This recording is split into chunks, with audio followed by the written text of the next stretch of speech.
Welcome back to our channel Annu's kitchen and blogs. అందరూ ఎలా ఉన్నారు? నేనైతే చాలా బాగున్నాను. మీరు కూడా బాగుండాలని కోరుకుంటున్నాను.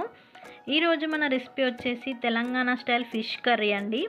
ఫిష్ కర్రీ అనేది ఒక్కొక్కరు ఒక్కొక్క ప్రాసెస్లో చేస్తారు. నేను ఏ ప్రాసెస్లో చేస్తానో మీకైతే చూపిస్తాను. ప్రాసెస్ ఏంటో ఇప్పుడు చూద్దాము. ముందుగా కడాయి తీసుకొని అందులో 2-3 టేబుల్ స్పూన్ ఆఫ్ ఆయిల్ని యాడ్ చేసుకోవాలి. ఆయిల్ బాగా హీట్ అయిన తర్వాత ముందుగా కట్ చేసి పెట్టుకున్న ఆనియన్స్ని యాడ్ చేయాలి. ఆనియన్స్ అనేది ఇలా ఆయిల్లో ఫ్రై చేసుకోవచ్చు. కొంతమంది అయితే ఆనియన్ని డైరెక్ట్ పొయ్యి మీద కాల్చుకొని కూడా దాన్ని మిక్సీ పట్టి చేస్తుంటారు. సో అలా కూడా చేయొచ్చు. నేనైతే ఇలా ఆయిల్లో ఫ్రై చేస్తున్నాను. ఆనియన్స్ కొంచెం ఫ్రై అయిన తర్వాత 2-3 టేబుల్ స్పూన్ ఆఫ్ ధనియాలను కూడా యాడ్ చేసుకోవాలి. ఈ ధనియాలు బాగా ఫ్రై అయిన తర్వాత ఇందులోకి ఒక 4-5 వెల్లుల్లి కూడా యాడ్ చేసుకోవాలి. ఇవి కొంచెం ఫ్రై అయిన తర్వాత ఒక టేబుల్ స్పూన్ ఆఫ్ మెంతుల్ని కూడా యాడ్ చేసుకోవాలి.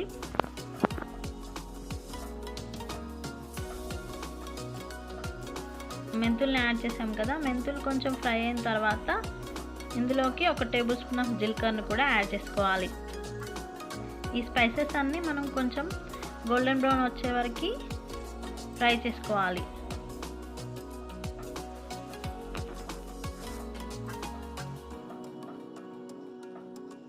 చూసారుగా కొంచెం అయితే కలర్ చేంజ్ అయ్యాయి. ఈ విధంగా ఫ్రై చేసుకోవాలి. ఇలా ఫ్రై అయిన తర్వాత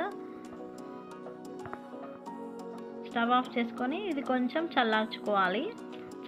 చల్లారిన తర్వాత అయితే మనం మిక్సీ పట్టేసుకోవాలి. ఫిషెస్ని అయితే కొంచెం సాల్ట్ యాడ్ చేసుకొని బాగా క్లీన్ చేసుకొని పక్కన పెట్టేసుకోవాలి. నేనైతే 1 kg ఫిష్ని అయితే తీసుకున్నాను, బాగా వాష్ చేసుకున్నాను. మనం ఫ్రై చేసిన స్పైసెస్ అన్ని చల్లారిన తర్వాత మిక్సీ జార్లో వేసి మిక్సీ పట్టేసుకొని ఈ విధంగా పేస్ట్ లాగా ప్రిపేర్ చేసుకోవాలి. ఇప్పుడు మనం మిక్సీ చేసిన మసాలా పేస్ట్ని అయితే మనం ఈ ఫిష్ పీసెస్కి పట్టించుకోవాలి. దీంతో పాటు మనకు టేస్ట్కి సరిపోయేంత కారంని అండ్ సాల్ట్ని కూడా యాడ్ చేసుకొని ఈ ఫిష్కి అయితే బాగా పట్టించుకోవాలి. చాలామంది అయితే ఇలా పీసెస్ని అయితే డైరెక్ట్ సూప్లోనే యాడ్ చేస్తారు. నేను మాత్రం మసాలాను పట్టించి ఒక 10-15 మినిట్స్ మ్యాగ్నేట్ చేసుకున్న తర్వాతనే నేను ఫిష్ని ఫ్రై చేసుకొని కర్రీ చేస్తాను. ఒక్కొక్కరు ఒక్కొక్క ప్రాసెస్ అని చెప్పాను కదా, నేనైతే ఈ విధంగా చేస్తాను. ఇలా ఈ మిశ్రమాన్ని అయితే మనం ఫిష్ పీసెస్కి బాగా పట్టేలాగా మొత్తం మిక్స్ చేసుకోవాలి. బాగా మిక్స్ చేసుకున్న తర్వాత ఒక 15-20 మినిట్స్ ఫిష్ని అలా మ్యాగ్నేట్ చేసుకుంటే మనకి మసాలా అంతా పీసెస్కి అయితే బాగా పడుతుంది. సో ఇలా ఈ విధంగా యాడ్ చేసుకోవాలి.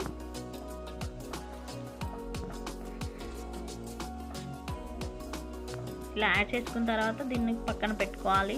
ఒక 15-20 మినిట్స్, ఎంత టైం అయితే అంత బాగుంటుంది. ఇలా పక్కన పెట్టేసుకొని ఒక నిమ్మకాయ సైజంత చింతపండును బాగా వాష్ చేసుకున్న తర్వాత ఒక 10 మినిట్స్ దీన్ని నానబెట్టుకోవాలి.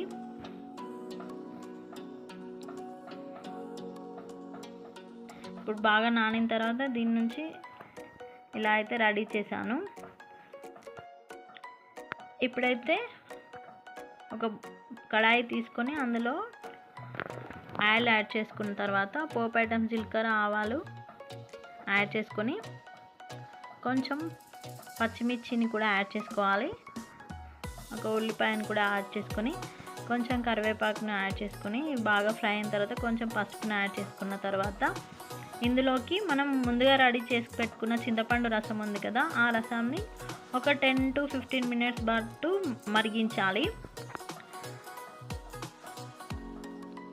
ఇలా మరిగించడం వల్ల మనకి ఫిష్ పుల్స్ అనేది చాలా టేస్టీగా ఉంటుంది. డైరెక్ట్ కూడా యాడ్ చేసుకోవచ్చు. డైరెక్ట్ ఫిష్లో మరిగించడం కన్నా ఫిష్ అనేవి తొందరగా ఉడికిపోతుంది కాబట్టి నేను దీన్ని సపరేట్గా ఈ చింతపండు రసాన్ని సపరేట్గా దీన్ని మరిగించుకుంటున్నాను.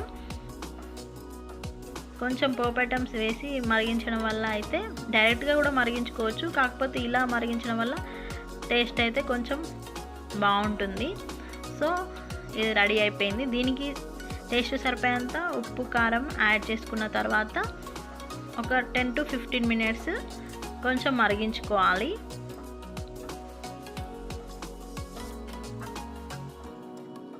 ఇది కొంచెం మరిగిన తర్వాత మనం ఫిష్కు యాడ్ చేసుకోవాలి. సో ఇది ఒక 10 మినిట్స్ వరకు మరిగిద్దాము.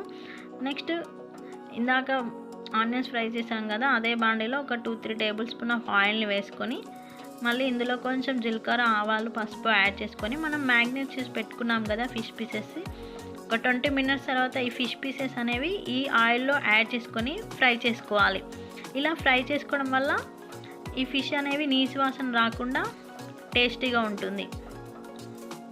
సో కొంతమంది ఈ చింతపండు రసం మరిగిన తర్వాత అందులోనే డైరెక్ట్ వేస్తారు. సో నేనైతే అలా వేయను. ఇలా ఈ ఆయిల్లో కొంచెం ఈ ఫిషెస్ అనేవి కొంచెం ఫ్రై చేసుకోవాలి. ఫ్రై చేసుకోవడం వల్ల అనేది టేస్ట్ అయితే సూపర్గా ఉంటుంది. మీరు ఒకసారి ట్రై చేసి చూడండి. సో ఈ విధంగా ఫిషెస్ అన్నీ మెల్లగా ఇలా అరేంజ్ చేసుకోవాలి, ఒక దానిపైన ఒకటి ఇలా కొంచెం, ఎందుకంటే ఇది తొందరగా ఉడికిపోతుంది కాబట్టి కొంచెం అరేంజ్ చేసుకొని మిగిలిన మిశ్రమాన్ని ఇలా ఈ విధంగా స్ప్రెడ్ చేసుకొని మూత పెట్టుకొని ఒక 10 మినిట్స్ పాటు ఉడికించుకోవాలి. 10 మినిట్స్ తర్వాత చూసారు కదా పీసెస్ అవి, ఈ ఫిష్ అనేది తొందరగా ఉడికిపోతుంది కాబట్టి ఎక్కువగా ఉడికించకూడదు. ఇలా కొంచెం స్పూన్ తోటి కొంచెం కిందికి పైకి అలా అటు ఇటు కొంచెం రోస్ట్ చేసుకోవాలి, ఎక్కువ కలపకూడదు. సో 10 మినిట్స్ తర్వాత ఇది ఉడికింది కాబట్టి ఇందులోకి మనం మరిగించి పెట్టుకున్న ఈ చింతపండు రసాన్ని యాడ్ చేసుకోవాలి. యాడ్ చేసుకున్న తర్వాత ఇలా కొంచెం అరేంజ్ చేసుకోవాలి. పీసెస్ని అరేంజ్ చేసుకొని మనం కొంచెం ధనియాల పొడి యాడ్ చేసుకొని ఒక 10 మినిట్స్ పాటు మరిగించుకోవాలి. ఆ క్లిప్ అయితే మిస్ అయిపోయింది. చూడండి, మనకి ఫిష్ పులుసు అయితే రెడీ అయిపోయింది. కొంచెం కొత్తిమీర యాడ్ చేసుకుంటే మనకి చేపల పులుసు అయితే రెడీ అయిపోయింది. దీన్ని వేడిగా కాకుండా కొంచెం చల్లగా అయిన తర్వాత సర్వ్ చేసుకుంటే టేస్ట్ సూపర్గా ఉంటుంది. ఈ ప్రాసెస్ మీకు నచ్చినట్లయితే ట్రై చేసి ఎలా ఉందో నాకైతే కామెంట్ చేయండి. ఈ వీడియో కనుక మీకు నచ్చినట్లయితే లైక్ చేయండి, షేర్ చేయండి అండ్ సబ్స్క్రైబ్ చేయడం అస్సలు మర్చిపోకండి. Thank you for watching.